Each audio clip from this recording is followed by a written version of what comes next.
Dr. Philip Osborne, his PhD is from Purdue University, has been teaching at Rowan for a number of years. He's a sort of valuable member of our department, who works principally on ethics and philosophy, epistemology and philosophy of religion.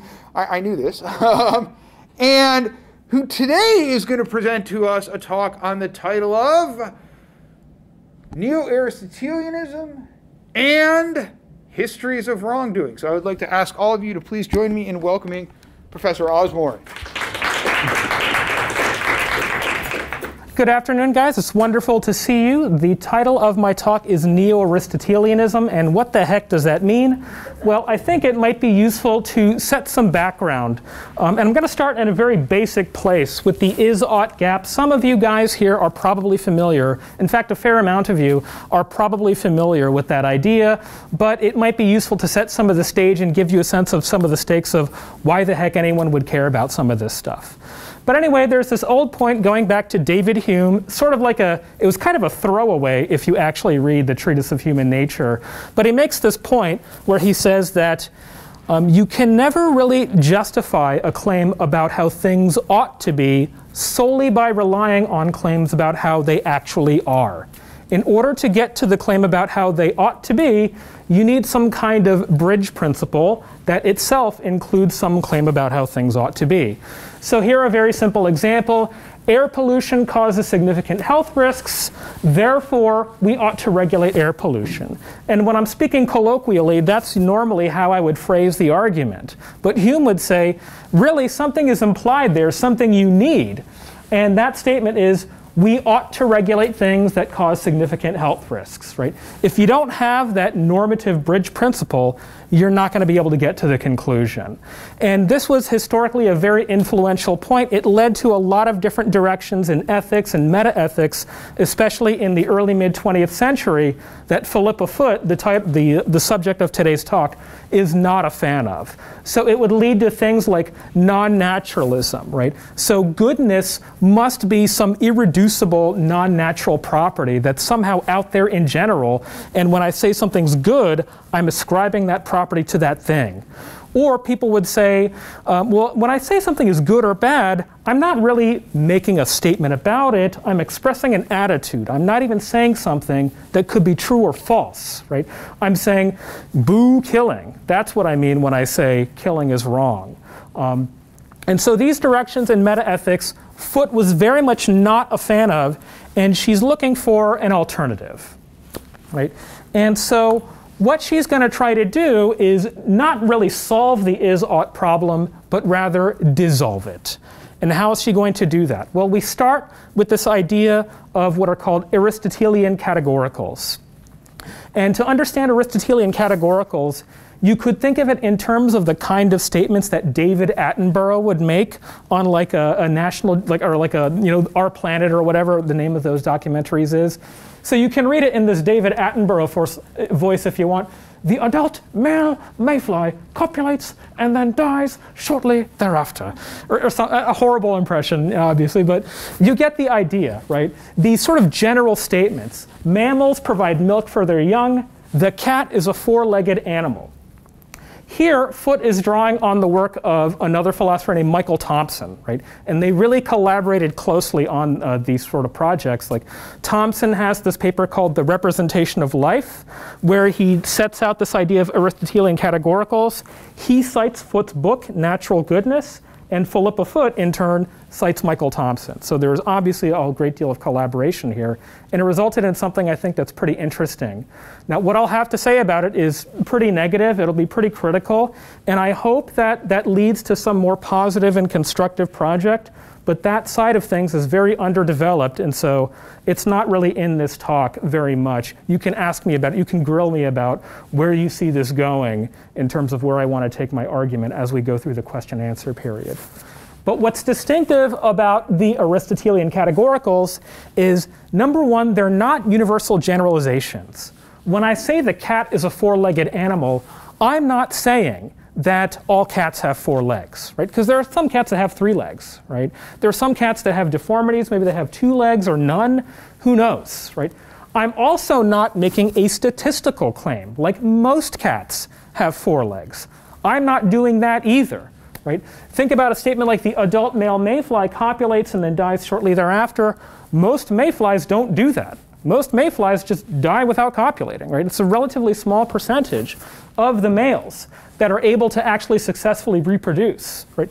But that fact doesn't falsify that statement, if that makes sense, right? That these are what Thompson also calls natural historical judgments. And the natural history of how this organism is supposed to be, this is what normally or ought to happen. And so what Foot and Thompson point out is that these judgments are implicitly normative. They're not statements about how all cats or dogs are or how most of them are. They're statements about how a cat or dog is supposed to be. And once I have these statements in hand, I can make inferences and draw normative conclusions about individual cats and dogs, right? If the cat is a four-legged animal and I see a cat that has 3 legs, then Foot would say, I know that that cat has a defect. There's something wrong with it. There's something incorrect about the way it's developed or the way it is, right? Similarly, a mammal that fails to provide milk for its young, same idea. There's something it's failing to do. There's something incorrect or defective is the term she would use to describe what's going on there. The classic example that Foot and Thompson like to use, the free-riding wolf. You can evaluate behavior this way. If a wolf decides, you know what, I'm not going to help out with getting the food. I'm just going to like wait for you guys and then take some scraps for myself. That wolf, in Foot and Thompson's view, is defective. It is failing to live up to the characteristic life of that type of organism. So what these statements are doing is describing the way these various beings are supposed to be in order to live their characteristic way of life, right? If that makes sense. And they're normative, right? And what's interesting about them is you cannot make the most basic statements about animals or about life without relying on Aristotelian categoricals, right? And relying on the concept of what Foot and Thompson called the life form, right? That is very similar to the idea of species, right? It's not exactly the same, and we can talk about how it's different in question and answer. It's very similar, but when we're making these judgments, we're judging individual animals relative to their life form. And we can't even make a statement like an animal is eating without relying on some of this. Thompson has an example where imagine an animal that what it does is, like it's an underwater animal and like it'll occasionally find another fish and it will chew on that fish and tear it apart, right, and take it inside itself, but it doesn't take any of that for nutrients. Instead, it just expels all that stuff out to repel predators, right? That on the surface is very similar to what we would call eating, right? Because it's chewing, taking something inside and producing some waste product, but it's not, in Foot and Thompson's view, actually eating, right? Because they're not taking in nutrients, they're not generating energy or anything like that based on that activity. So that, even though it looks like eating, is not really eating, right? And so the most basic statements you can make about natural living things cannot be made without relying on these Aristotelian categoricals. And if we do that, then we can kind of dissolve the is-ought problem. Because what we're saying basically is, you can't derive is from ought. No, you can't get is without ought, right? That you can't derive is without ought, right? To make the most basic descriptions of how living things are, you have to rely on statements that are implicitly normative. And so this is-ought gap becomes just uninteresting, right? Because even what looks like very simple descriptions of physical reality, of living things, are themselves tacitly normative, evaluative. They involve judgments of goodness in one hand or defect on the other, if that makes sense. Now that might sound kind of strange, but hopefully it makes some degree of sense. And what we're going to do now, or what Foot and Thompson and some other authors as well, Rosalind Hursthouse, John Hacker Wright is another major defender of this type of view in recent years since Foot has died, is push this in direction of evaluating human beings. So let me see if I can advance this, right? So goodness and badness. A living thing that fails to realize its characteristic form of life is in some sense defective. We've gone over that point. The free-riding wolf, a bee that doesn't defend the hive, etc. So how does this apply for human beings? Well, moral evaluation is going to be a version of this, right? We can evaluate humans as defective or not, which, that might not be really the greatest term. I mean, you can get into issues like, questions raised in like disability studies and whatnot, and think about what the problems might be with that kind of language. But leaving that aside, for example, if I'm missing fingers, right? Foot might say, I have a defect. It's not a moral defect. We don't want to say that. Like if you have like a physical injury, that's like a character defect or something like that. We don't want to say that type of thing. So to get to moral evaluation, what we say is it's this naturalistic evaluation of human beings, but specifically of one aspect of human beings, voluntary exercises of their rational will.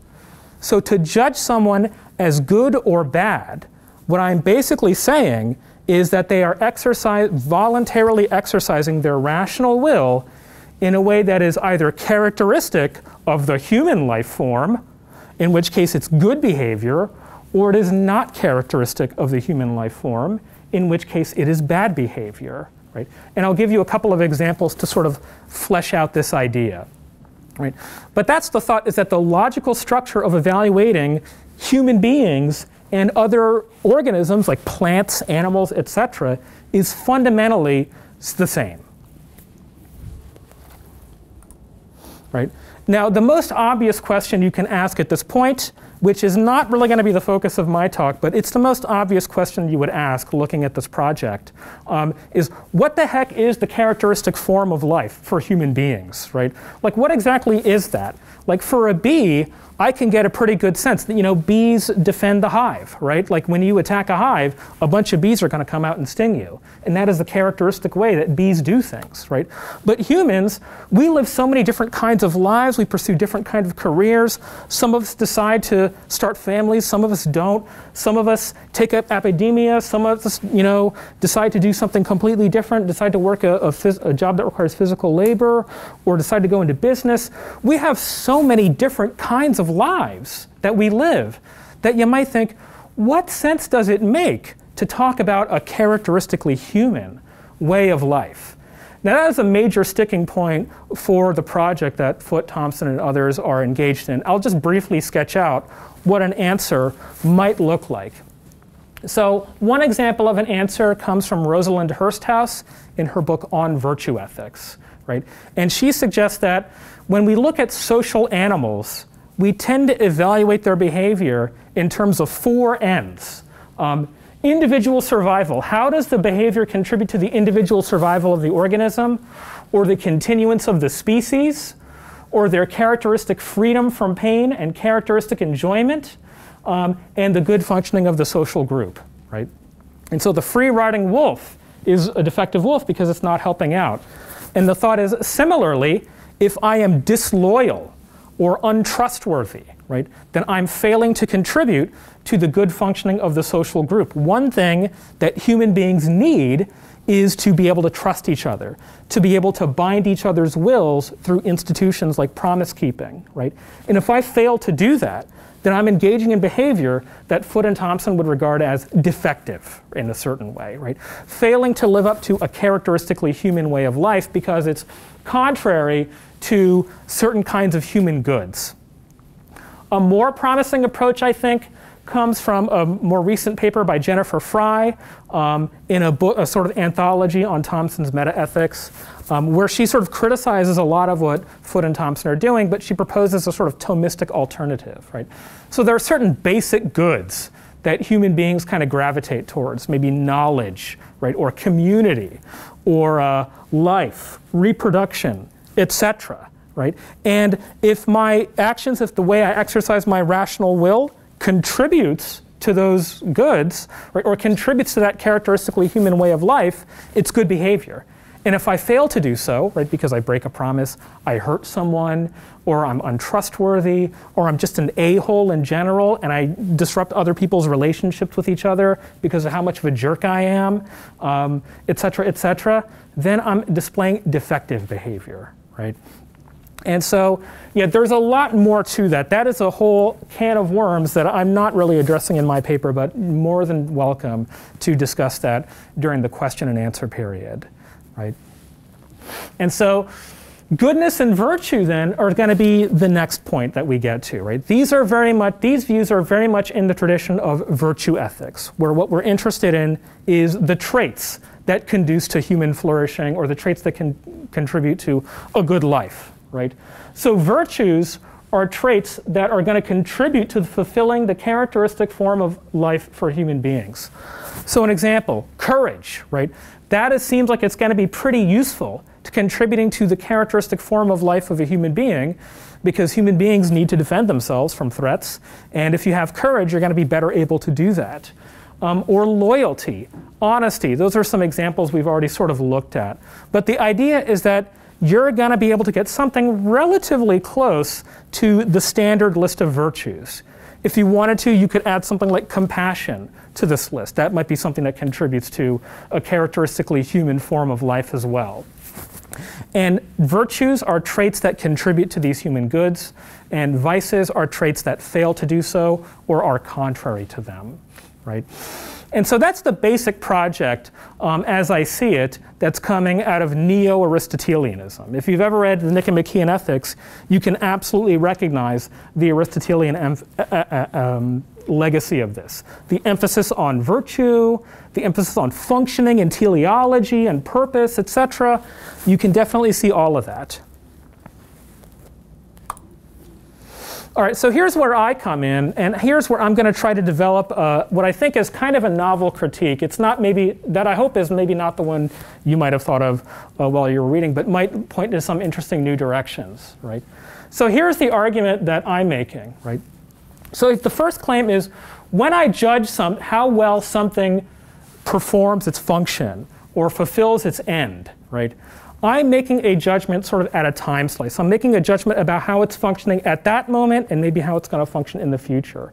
But statements about how it has functioned in the past are not terribly relevant, except to the extent that they enable us to predict the future functioning of that thing.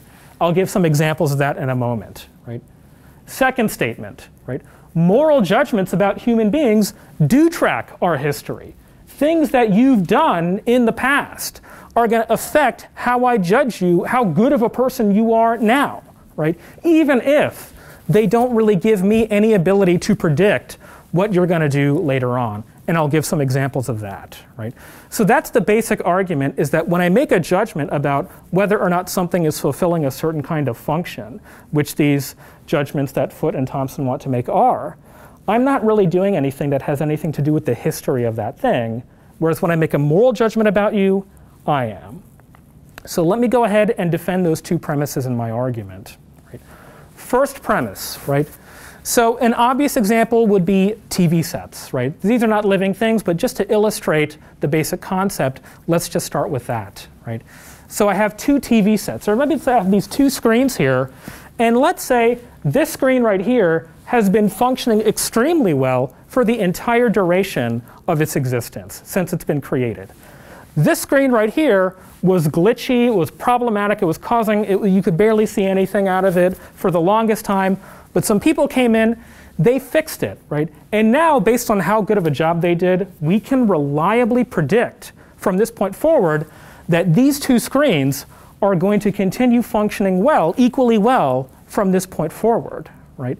Now, the claim I'm making that I find intuitive, and that's a problematic word, but the claim that I'm making that I hope you agree with is that the fact that this screen used to have problems, unless it gives us some ability to predict that it's going to fail in the future, which we're supposing it doesn't, that has nothing to do with whether or not this screen right now is any worse than this screen. So the thought that I'm trying to elicit is, even though at one point in time the screen wasn't so great, from this point forward we can say reasonably that these screens are equally well functioning. These screens are equally good for the purpose for which they are designed. You might say the same thing about plants, right? So moving into the realm of living things, which is Thompson and Foot's wheelhouse, right? Let's say, I'm sure a lot of you guys have done some gardening. I'm horrible at it. Like I can barely keep a basil plant alive, and those things are not very picky.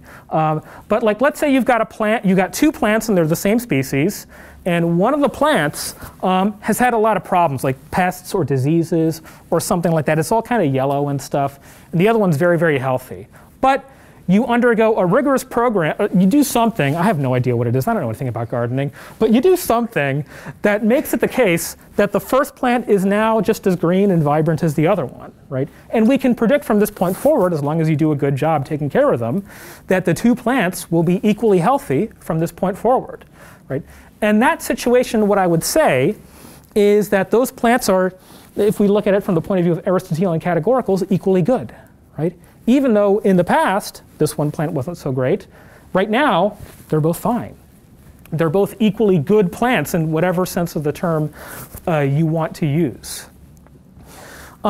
Moving now to human beings, this is a more controversial example, and I can probably get some strong pushback on this one. But human epistemic rationality, that means rationality when it comes to forming beliefs. I thought that would be an interesting comparison because very much what Foot is concerned with is practical rationality. Rationality when it comes to deciding what to do, what actions to take, right? And so if we look at the case of human epistemic rationality, I want you to imagine this. You guys are awesome reasoners, right? That's not something you have to imagine. It's true, right? You guys are really, really good reasoners. And you're probably going to tear apart everything I have to say today. But be that as it may, you guys are great reasoners. Here's some other guy, Billy, and he was not a good reasoner, right? He committed a lot of fallacies. He was way too reliant on his emotions to make up his mind about what to believe about various things.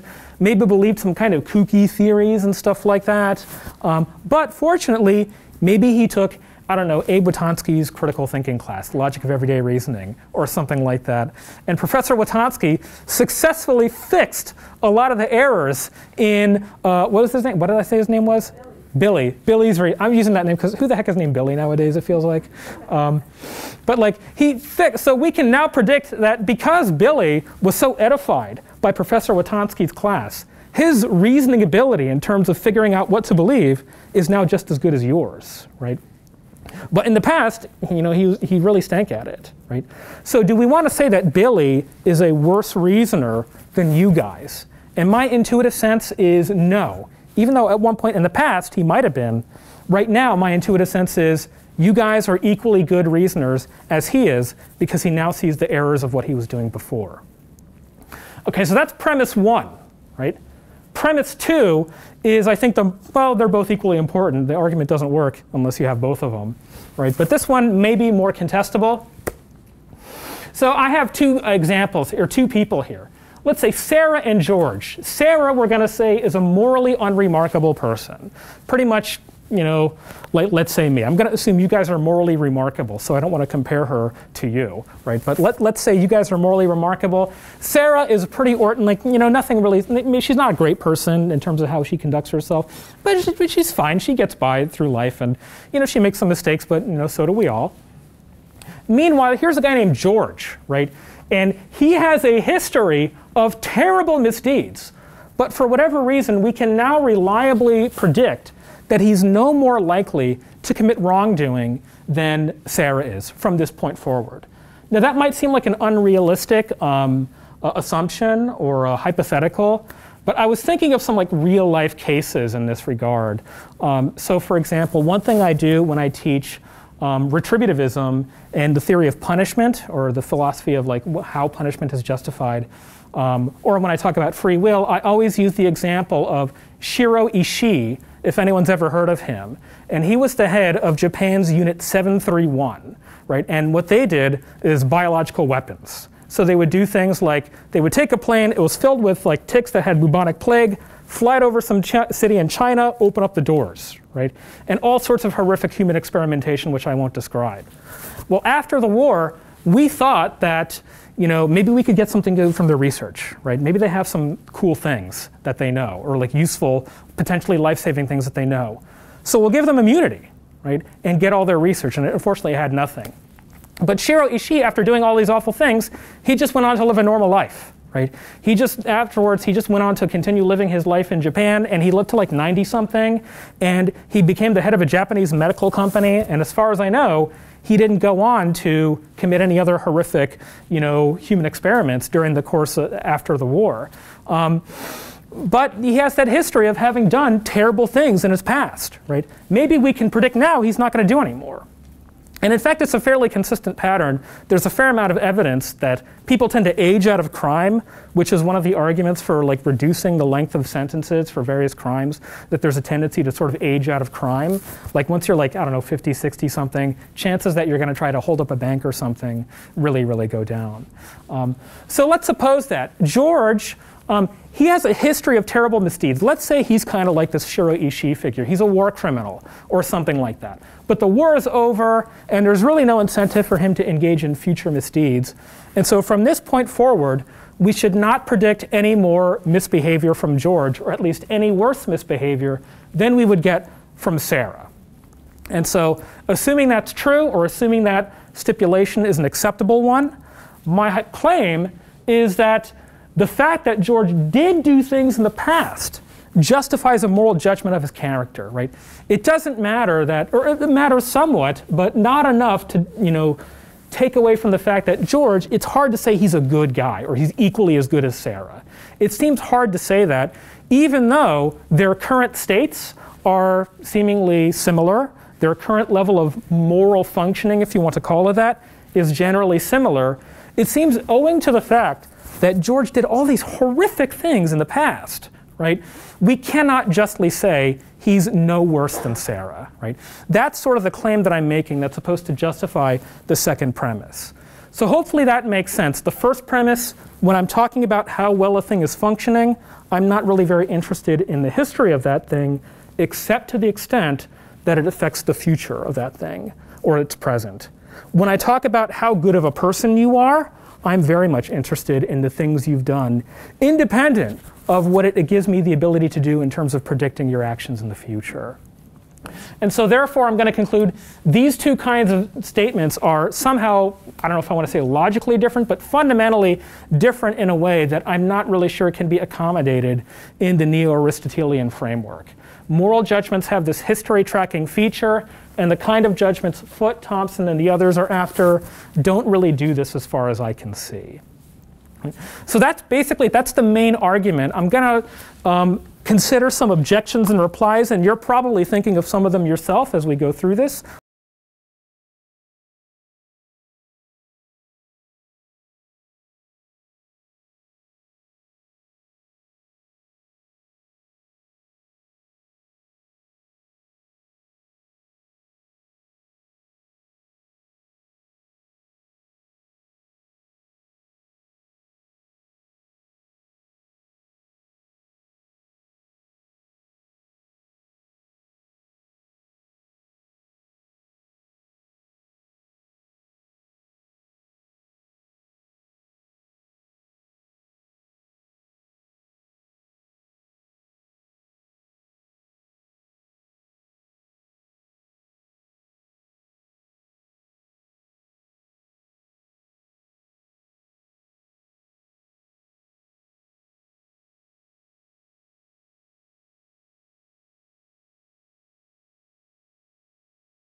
Yeah, thank you guys so much. That's pretty much what I have for you. All right, so what's awesome about this is that we now have lots of time for Q&A. Is it possible to reconcile historicism and naturalism? I think you would probably need a different meta-ethics for that in order to do that. With this type of account, I don't think so.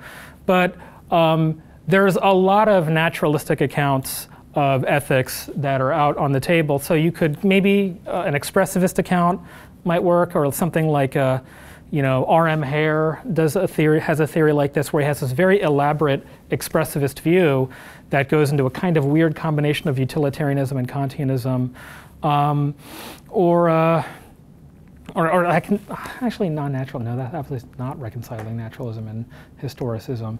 But I think most accounts, most naturalistic theories of ethics don't have this feature.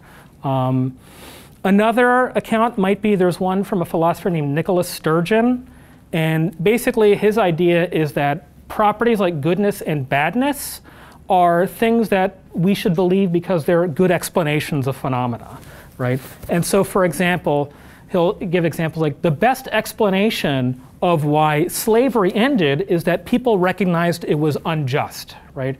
And so injustice now becomes a natural property because it's needed to explain stuff that happens in the world. Now, I have problems with that account. I'm not so sure if that account really works, but there are ways of trying to do it. I think this is really something that is specific to the kind of teleological account that Foot and Thompson and everybody are giving here. That's my first pass at a response, though, but very good question. Your reply to the first objection, that George is somehow worse than Sarah because George committed acts where they both have the same disposition, but George committed acts that are in line with that disposition, whereas Sarah didn't. Mm-hmm. It seems like in order to make that claim, you have to rely on that there's in some way there's a role for moral luck there, right? So like Shiro Ishii and someone else might both have the disposition to send bubonic plague ticks over China, but it just so happened that World War II broke out, and he was given the opportunity to do that. And if World War III broke out now, someone else with that disposition would do those things or whatever, right? But the fact that World War III has not yet broken out, it seems like they're morally better than Shiro Ishii for reasons outside of their control. Does that matter, or is that just like, yeah, they're better than the other one because they didn't commit the acts, even though they would have? Oh, good, very good question, right? So I think that might be a move that Foot and Thompson try to make, especially because they emphasize that moral judgment is about voluntary exercises of your rational will, because they don't want to end up saying something like, okay, well, if I have like a problem with my brain, right, or like a growth that causes me to do bad things, it's a character defect, so they want to make it voluntary. My initial response for now is just I'm very comfortable with the phenomenon of moral luck. It just seems pretty clear to me that like if you go driving irresponsibly, you're very inebriated and nobody's around and you don't hit anybody, and I do the exact same thing and I hit a couple of people, it just seems, I don't know, fairly obvious to me that a harsh judgment is in order, a much harsher judgment is in order for me than you. But you're exactly right to point that out. I'm pretty comfortable with the phenomenon of moral luck. I think that on Aristotle's account, you can assign moral goodness to a person only on the account of how well they develop a habit of doing right things in the right way. So if Sarah doesn't have this habit, simply she didn't do anything wrong, then I don't think you can call her morally good in this case. So if she did develop that habit and out of this habit she didn't do any wrong, then the question is to what degree she acquired this habit. Is her habit of doing right things and doing them right way more developed than the habit that this other guy acquired later on in his life? Oh, good question. Possibly he acquired that habit to a higher degree than she did, and in this case he would be morally better person. Yeah. Oh, very good question, right? And so in this case here with my reply, Sarah doesn't have any good habits, right? We're assuming she has a lot of the same bad dispositions that George does. So you cannot assign moral goodness to her then. Yeah. Oh, good question. So the claim that I want to rely on is not that Sarah is a good person. I don't think she is. It's simply that she is less bad than George, right? So that's the key claim. Like, yeah, Sarah's not virtuous. There's no question about it, right? Because of the dispositions we've supposed her to have in this variation of the thought experiment. The claim that I want to rely on is not that she's good or that she has any virtues at all, but simply that she is less bad of a person than George in virtue of the fact that, unlike George, she didn't actually do these various bad things. But the moral virtue is a habit, right? Habit of doing what is right and doing the right things in the right way. So I don't see any problem for this other guy not to develop this habit in his future life to exceed the goodness of Sarah, who doesn't have this habit at all. Oh, interesting. Okay, so maybe the idea is let's suppose that Sarah continues being just not that great of a person. And meanwhile, George, although he did these awful things, he develops good habits thereafter, right? And so now, because he's habituated himself in the right way, despite doing these bad things, should we say that he's now better of a person than Sarah, right? I think Aristotle would say that, yeah. Yeah, and Aristotle would say yes, apparently, or at least the Aristotelian, yeah, and certainly this account would say that seems to be true. And what I'm trying to do with this argument, with these thought experiments, is elicit the thought that maybe that's not true, or at least it should be troubling, right? On the Foot and Thompson account, it is completely, in your example, it is completely unproblematic and obvious to say that now with George's superior habits, he is better than Sarah, right? Whereas I want to suggest it is at least problematic to say that, because even though George has these good habits now, he dissected some people, right? Like 20, 30, 40 years ago. Right. And so my thought is it should at least complicate the judgment about George versus Sarah, whereas on the Aristotelian account, that's not complicated at all. George is just better because he has the better habits. As long as this habit will not change to his previous bad way of doing things, right? Yeah, so it's very different from his previous habits, but I guess the thought I'm trying to rely on is, like, let's say you actually meet a person like this, right? George, he's really nice, he's really honest, he does these good things for his community, and then you find out he was a war criminal, right? It's gonna be hard for you to continue saying, yeah, he's a great guy, right? Well, to our standards, but I don't see if Aristotle had problem with this. Like, if your moral goodness depends on you acquiring the moral virtue in general sense, virtue of doing the right things and doing them in the right way, and he did acquire this habit, and not only he acquired the habit, but he demonstrates this habit in practice, which demonstrates justice. Mm-hmm. Justice is a state of mind displayed in action, right? So Aristotle would say, well, at this point, when he has the habit and he acts out of this habit, he's definitely morally better person than Sarah, who doesn't have this habit. Mm-hmm. Since it is a habit, so it is changeable, right? He may lose it, or he could acquire it at some point in his life. Before he acquired the habit, he was really bad. Yeah. At that point, I think we're just having maybe a fundamental disagreement here. And I'll just sort of reiterate some of the things, like that what my strong sense is that George's history is going to make it really hard to say that he's straightforwardly, obviously better than Sarah. Maybe one way we could bring this out, let's have a different case. Sarah versus Tom.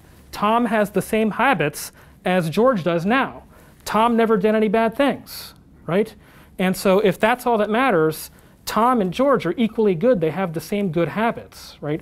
But George used to be a war criminal, right? And so I want to suggest George is a worse guy than Tom, right? And if that's correct, then the habits you've developed at a given moment and how they're going to affect you in the future, that's not the only thing that goes into the judgment of how good or bad of a person you are. So I think that's maybe how I would isolate our disagreement.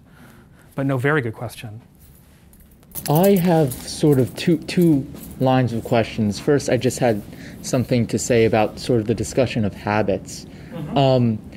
When we talk about good or bad habits, unless those habits, what makes them good or bad is directly related to what actions they cause, then isn't it possible that George could have had the same habits he has now as he did then, just in different circumstances and different environments, one resulted in him being a war criminal with the habits he had, and he still has the same habits now, but now he lives in more peaceful time. He's, doesn't have the opportunity to do the same things. He still has the same habits, but they just result in different actions because they're in different circumstances.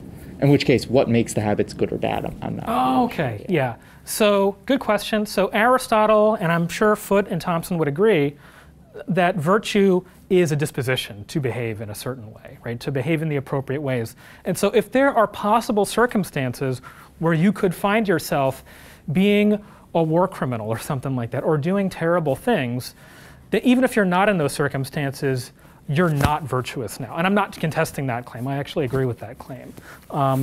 But part of having virtues is being disposed to act in the appropriate ways when the right circumstances arise. Like let's pretend I'm not courageous, but let's pretend that I'm courageous right now. And I'm not manifesting that because we're not in a dangerous situation.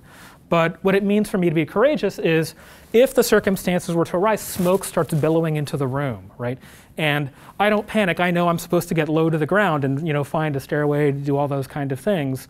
I behave in the appropriate ways. And I have that disposition even if I'm not currently manifesting it. So in your example, the two people who find, like one of them finds themselves doing awful things, the other one has the same dispositions but doesn't do those bad things, Aristotle would say they both lack virtue. And I guess maybe you're kind of more agreeing with me. I think there's still a moral difference between them, even though the dispositions are the same. Yeah, and then going to my second point, which I suppose is somewhat related, but if the Neo-Aristotelians bite the bullet and say that our previous misdeeds are like completely irrelevant, it seems to me that makes morality completely detached from action and effect on the world, because all of our actions are past, right? Like the second you've done something, you've done it, it's in the past, and there's always the potential that you could suddenly become a different person just in an instant. So this seems to make morality purely about hypothetical actions, never real actions, only about, well, like just imagining, oh, what would I do in this scenario? Never, what did I do in this scenario? Someone could respond that, oh, well, maybe we can weight more recent actions higher than older actions. But I think that seems very different from the kind of objection a Neo-Aristotelian could put forth. Oh, okay, yeah, interesting, yeah. I guess I'm going to try to speak on behalf of the Neo-Aristotelian, I guess, but I think you raise an interesting point. I think the Neo-Aristotelian may have to go with like a future-oriented understanding of punishment, right? Where the reason I punish you is not because of what you did in the past and it's what you deserve, it's because it will inculcate better habits in the future, right? So that would be the rationale that I would have to go with, I think, if I were to just bite the bullet like you describe.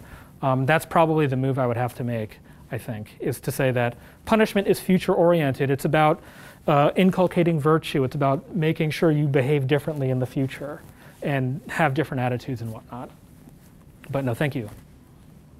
Well, I have to leave in a few minutes to go teach anyway, so I'll be quick.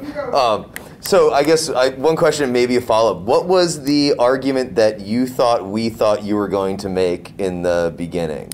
Oh, good question. So this idea of the characteristic human life. One really, I think the instinctual reaction that I had when I read this, and that a lot of people have, is to make like an evolutionary type of argument. Well, maybe the characteristic human way of life is to like exploit other people, or like, conquer, or things like that, or do really really amoral things. Is to suggest that if we looked at a characteristic human life and took that seriously from a biological evolutionary point of view, we're going to end up with something very, very different from what we normally think of as virtues. So deriving virtue, the traditional list of virtues, from an evolutionary understanding of the human species is a mistake, or it's not going to work. And I can go into the response if you're curious. I guess the typical response would be, going back to this idea of a life form, let's see where it is. I'm thinking of Star Trek Generations, where they go, "You little life forms." But anyway.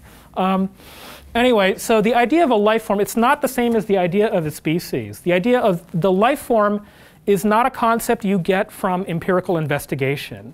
It's actually a priori. And so John Hacker Wright, in his short book on Foot's metaethics, describes it as transcendental anthropology, right? And the idea of transcendental meaning that here are certain concepts or forms of intuition you have to have already present before you can even have certain kinds of experiences or make certain kinds of judgments. And so before you ever started doing empirical science, you said stuff like, oh, that anteater is eating ants, or like this animal is walking, or this animal is breathing, right? You made those kind of judgments. And so the key concept there is the life form, and that is prior to the scientific concept of species. And you couldn't do empirical science without that concept, Thompson thinks. And then going into the human life form, kind of the same thing. So the human life form is sort of a transcendental concept. You need it to understand yourself as a reasoning being that acts intentionally, etc.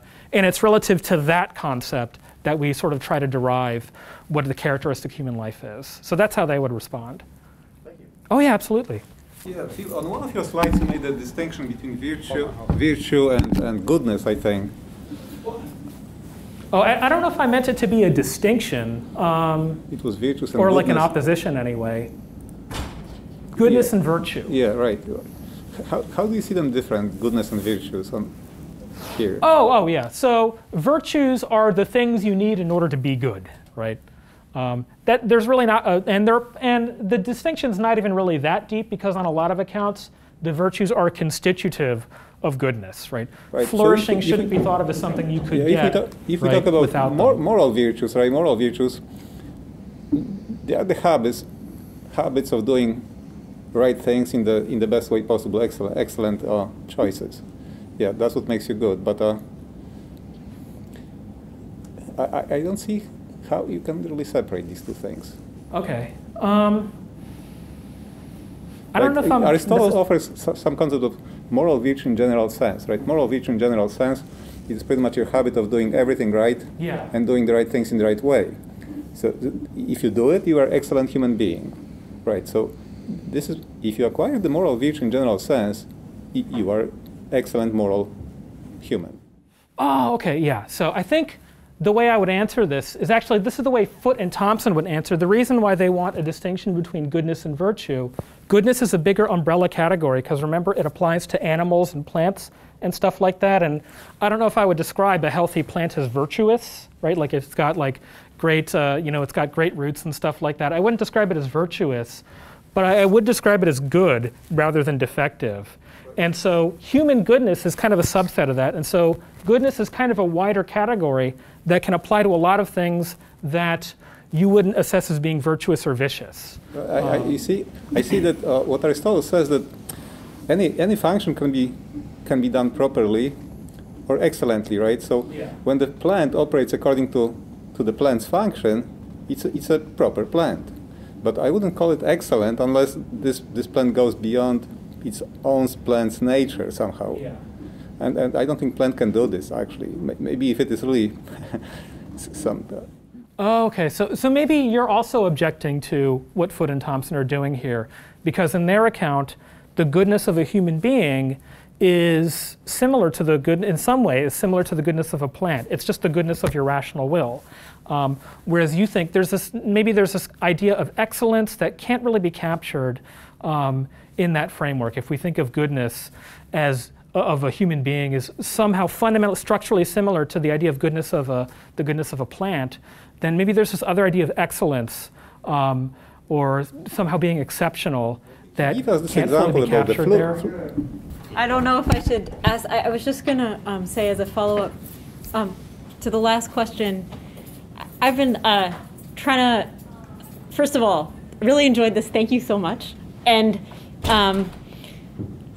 this is not a very well-formed question, but I wonder if what the last question was trying to get at was the fact that natural categories, and I'm not sure I want to defend Aristotle or Neo-Aristotelian thinking, but natural categories, the category of the human is different from plants in a normative way. And I think what I'm wondering is if this reflects on your argument, the fact that in Aristotle, humans are different because they have habit formation.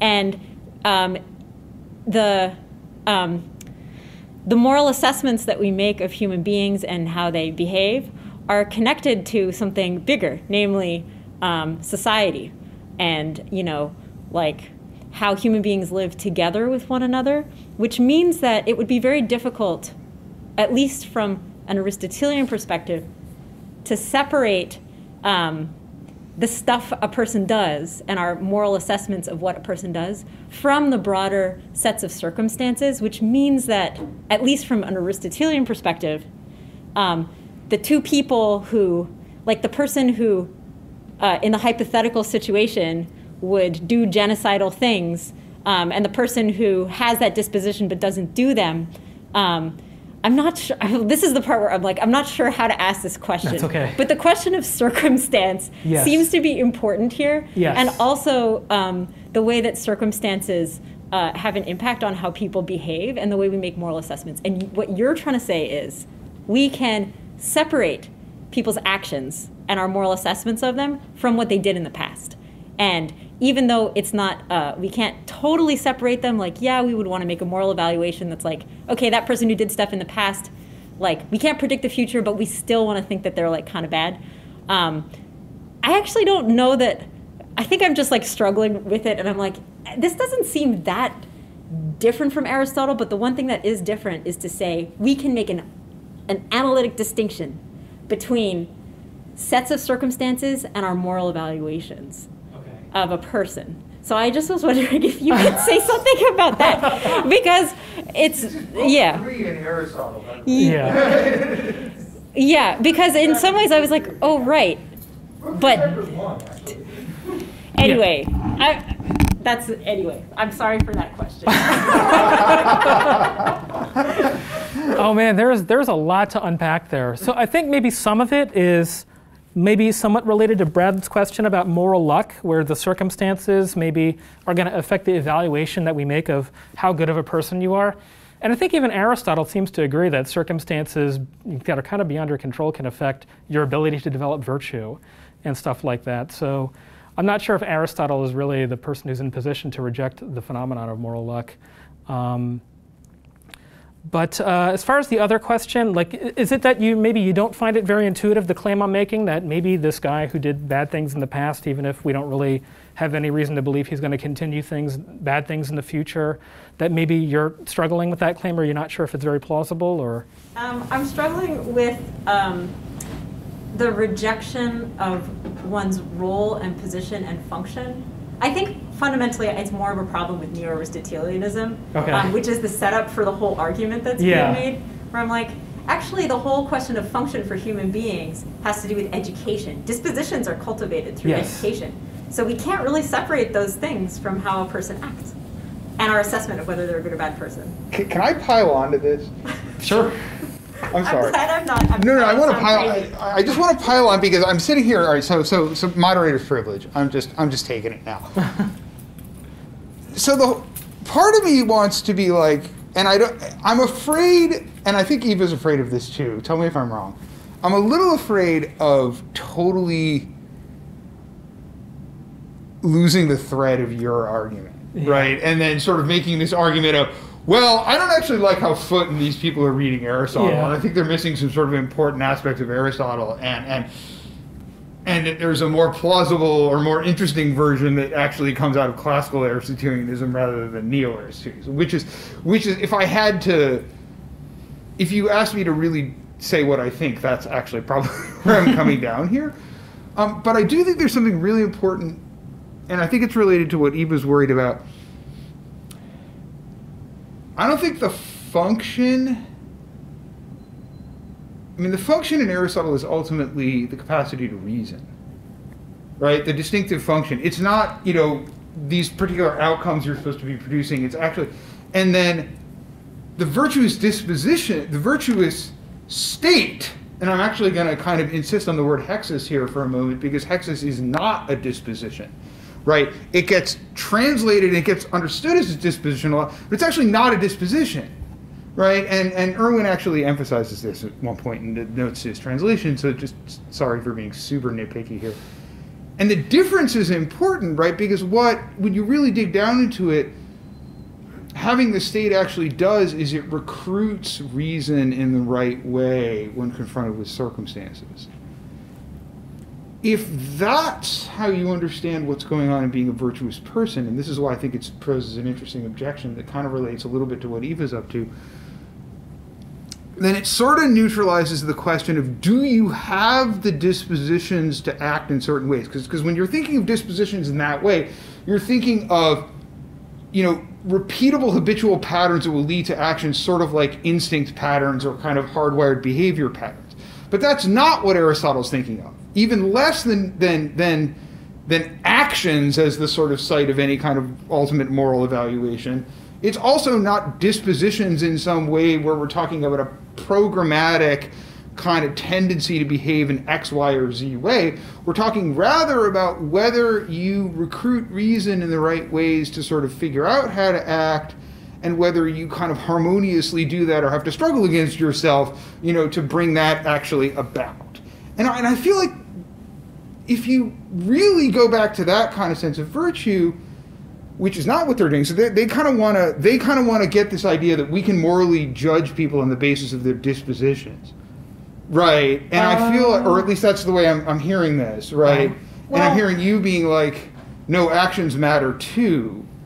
But I think Aristotle would say neither of those things is what really matters. And so I guess that's kind of what I want you to respond to, right? There's something else that's actually more important, and that might actually be less tied to history. Mm-hmm. Okay. Oh, okay. That's it. That's the whole. All right.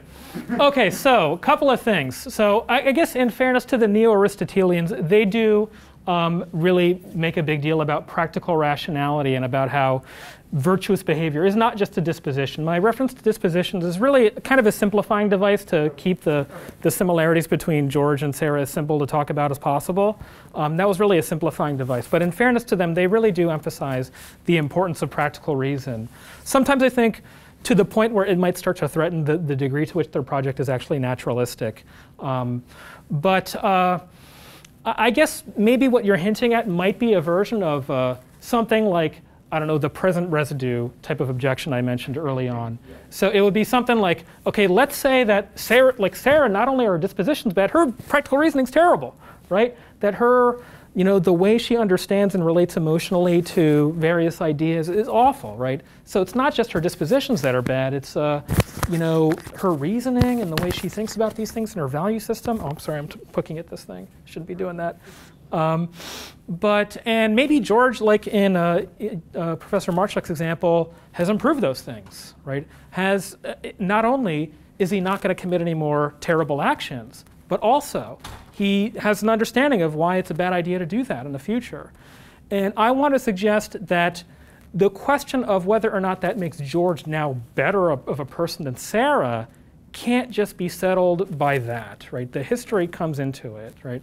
So that's the argument that I'm trying to make, is that, I'm sort of trying to make the argument, I think, in contrast, that if you rethink what's at stake in the moral evaluation of character away from habits, then it might be more plausible to say bad actions in the past, if you have truly improved your character, shouldn't matter too much, right? Yeah.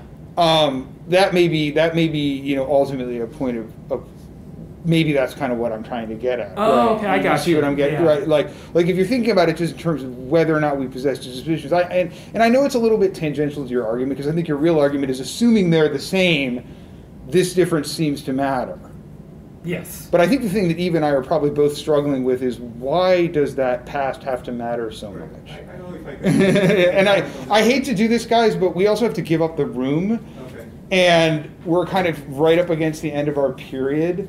So just for the sake of not annoying the next person in that needs the classroom, I'd like to ask everyone to join me in thanking Professor Osborne for a fascinating talk, which I think generated an interesting discussion. I suspect we're all going to be having arguments with him for days and weeks to come. We're basically going to be grabbing Phil in the hall for the next month and a half. Wait, I've got it! Which is good philosophy. So everyone, please join me in thanking This is both of the 50,000 and